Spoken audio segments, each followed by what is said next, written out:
with this seasonal shift comes changes in our bodies and needs as well.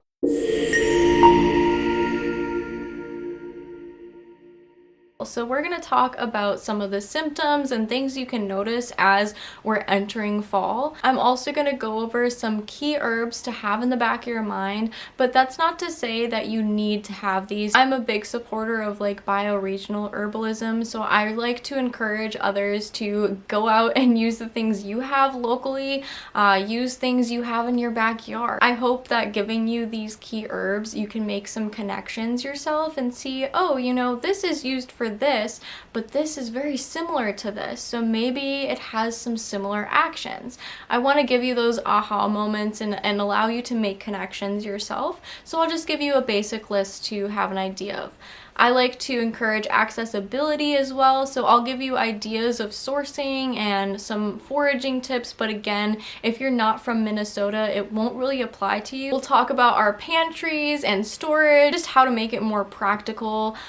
Sometimes we can shove things in the back and forget about things, so this is a great time to transition into the new season and maybe pull things forward and push things back. So I'm going to give you some tips on doing that, and then we will go ahead and close with some good recipe ideas and ways of preserving the season. I personally struggle with this transition. I love summertime, and here in Minnesota we have such a long and frigid winter, and I dread it every single year. I dread it. I dread the driving. I hate watching everything just die and watching all the beautiful flowers go away. It's sad for me and I have a hard time with it.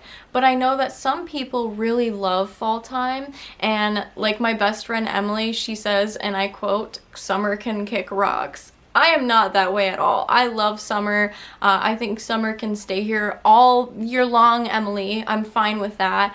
But I do appreciate the transitions. I think that seasons can help us to challenge ourselves and remind us to get a little uncomfortable sometimes. I think that every once in a while, having a winter, having these like shifts in our environment can help us to get uncomfortable and challenge ourselves. I'm hoping if you're like me and you also have a hard time, I'm hoping that I can give you some tips to dealing with that. So I think this is a great bridge into our first topic of what to look for and what can you start noticing around this time. The very first thing that we all notice is there's some wind. It gets a little dry. I've been feeling it in my skin.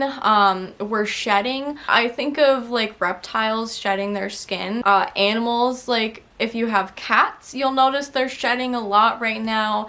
And yeah, we can see if you have a snake, they might be shedding right now too. I'm not educated on snakes at all. I don't know if they do that like throughout the year, probably.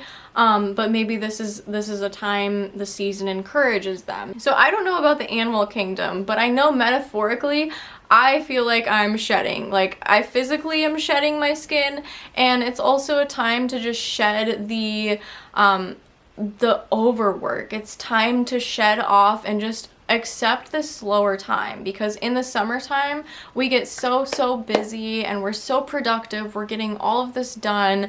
We're off for the summer. We don't have school. We don't have work if you work in this school. And so it's like a time to just get everything done that you can. And sometimes we have a hard time transitioning from like go back into this more laid back season. Winter is definitely a more laid back season. There's not nearly as much to do unless you are somebody that loves winter sports and stuff. It's just a time where we kind of start to slow down. I feel like the season is almost telling us to do that, and I think it's important for us to do that every once in a while too. Now we see the sun is going away. Our days are getting shorter, so you might be getting tired a little earlier. Your bedtime, you might be fluctuating sleep and not able to sleep normally because you're going to bed at a little bit of a different time, or maybe you're just feeling tired earlier and it's kind of messing with your sleep schedule. You'll feel digestive changes. You might have some constipation right now because of that dryness. Like, it not only affects your skin is your biggest organ, so it's obviously being affected, but internally it's affecting you too. So you might have some hard bowels. Maybe you can't poop. You can see that your skin is dry, and then you can see if your poop is hard too. Those are some definite very clear physical signs. I feel like there's kind of a cool front, and then it gets a little bit warmer, and then we might have another cool front, and then maybe it's a little bit warmer again, and then out of nowhere it's just gonna get really freezing cold, and I'm not looking forward to that. Yeah, you'll definitely notice the cooler weather. You'll feel a little bit more tired maybe earlier on, and also just feeling dry in your digestion, feeling dry maybe mentally, just feeling kind of dry, depleted, drained. It's a good time to nourish your hair too. Your nails might be dry and a little brittle. Like, there's lots of signs we can look for throughout our bodies to see how we're responding to the environmental changes. This is the time for harvesting. This is the time for preserving. This is the time for preparing for the winter months that are to come. It's been done for years. We've done this I don't know how many years. You can go back and find when I was doing a bunch of research on cherries, which we just talked about last month, I believe George Washington had some preserved cherries in a jar that were how old? Like, we've done this for years, and we know that this is the time to get everything ready, and it's just good to prepare so that you can still have those fresh fruits that are super good for you when we can't access them outside. And yes, you can go to Walmart and buy fruit throughout the years and such, but you're not getting the best value. You're not getting the best quality because it's coming from like New Mexico. So it's not going to be as fresh as the delicious stuff that you grew in your garden. Like, you're going to want to save that stuff. If you have access to that, then you want to use good quality stuff for medicine making and for in the winter months when you really do need that extra boost. Season changes bring about different allergies and of course sickness. So I always get sick around winter time. It's not fun. I'm always sick around like Thanksgiving and Christmas. So I like to prepare. I was not sick last year. This whole past year, I really haven't been sick. So I know that sickness is around the corner. I've heard that some of my friends are getting sick or feeling a little under the weather, and you just start to feel it in the air too. Like, when we are getting more tired, and if you're not sleeping the best, then your immune system is a little bit more susceptible to sickness. And of course, when we're shifting our eating habits and maybe eating things we're not used to, like that of course can change your bowels. And if your bowels are already affected by the dryness in the air, then all of this just ties together and it can affect you emotionally and physically. It's just like at your job. If you have an emergency binder for a earthquake, if you have an emergency binder and a whole evacuation route planned for a fire, you're preparing for something. You don't know if it's gonna happen, but at least you're prepared so you can make yourself feel better. We want to give it some kind of tool to prepare for what's likely or not likely to happen. For example, in Minnesota, I know that I'm likely to get a cold. I'm likely to get some common sickness. I'm more susceptible to respiratory ailments and viruses, so I'm more likely to have that. Therefore, I would probably have some kind of tool to prepare for that. Versus, even though I'm in Minnesota, I'm not really scared about the West Nile virus. I'm not that scared about these mosquito contracted, the Zika virus. I'm not that worried about those. I think it can get confusing when we just say like, oh, I want to do this to prepare for this, because it's like you don't know if you're gonna get it. So just thinking about what's common around you, think about what you've already had before, and prepare for that. Think about the seasons, think about patterns.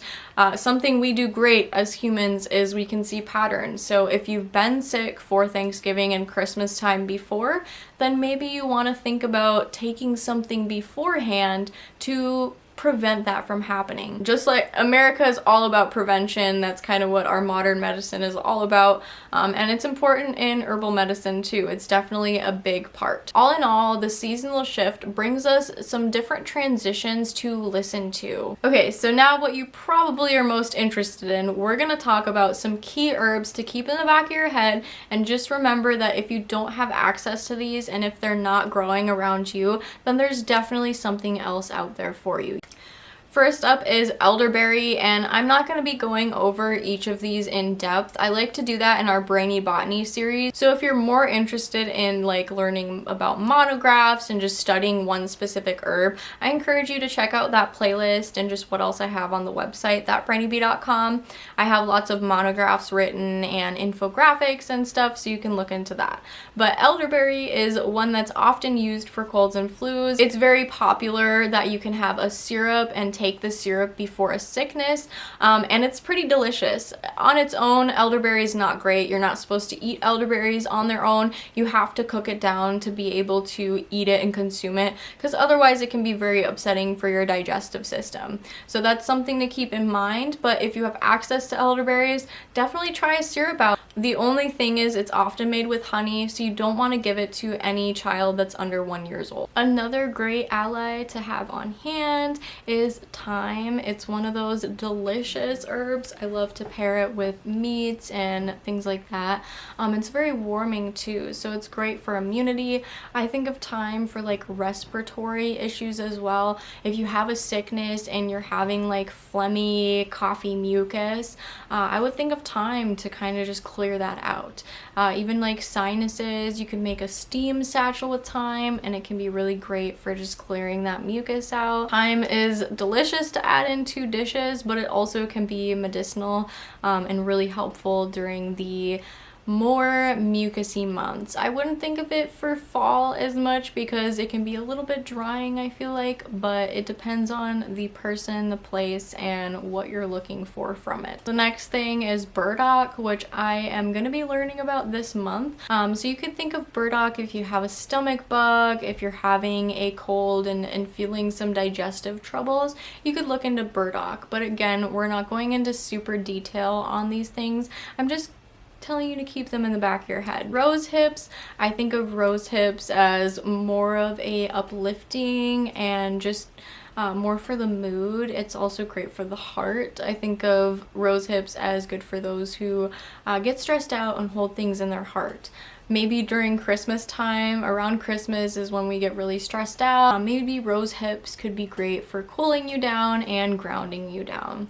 The last herb I wanted to leave you guys with is ginger. Ginger is definitely more popular in the winter and cold months. We think of gingerbread cookies, we think of ginger ale, we think of ginger even in like a cider. That like warm, spicy, even cloves. Cloves are more popular in wintertime. Making a fire cider as well with cloves and maybe adding some ginger in there too. So really thinking of warming spices like our thyme, like our oregano, and even our basil, like cinnamon basil. This is the best time, according to herbalists, to go and harvest your roots, because as the flower is dying back, the energy isn't going to be pulling all of the flowers out. It's actually going to be going back into the earth, which we talk about in another short video. Just make sure that you're labeling and marking everything so you're getting the proper roots instead of some random root that you find in the ground, because it can be really hard when it's not flowering to identify it. So let's talk about some practical pantry tips and storing these herbs.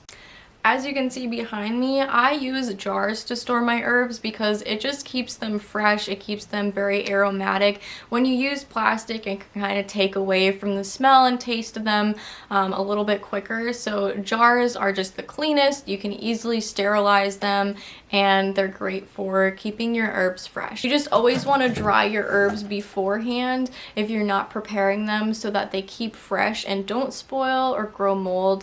If they're not fully dry, they are more susceptible to growing mold and spoiling. So you just want to make sure that they're spread out when they're hanging and drying, or spread out on a little platter like I have behind me, or in a basket, in a paper bag. There's many different ways. Just allow some kind of airflow through them. With your pantry, this is the time to transition those warming herbs forward. Thinking of your ginger, thinking of your cloves, cinnamon, bringing forward some warm honeys. Like I have a bee balm honey infusion. I'm pulling that forward and trying that out with different things. If you have orange peel, switching out your orange peel and bringing that forward and putting your lemon peel towards the back. Think of yourself. Think of what do you like more in the fall time? What do you like to taste more? Do you have something you prefer to bake more in fall? Bring that forward. Do you have a box? Bring that box forward. Maybe you get a harsh case of boredom in the winter, so writing down and journaling some activity ideas. Make a little bucket list for winter time.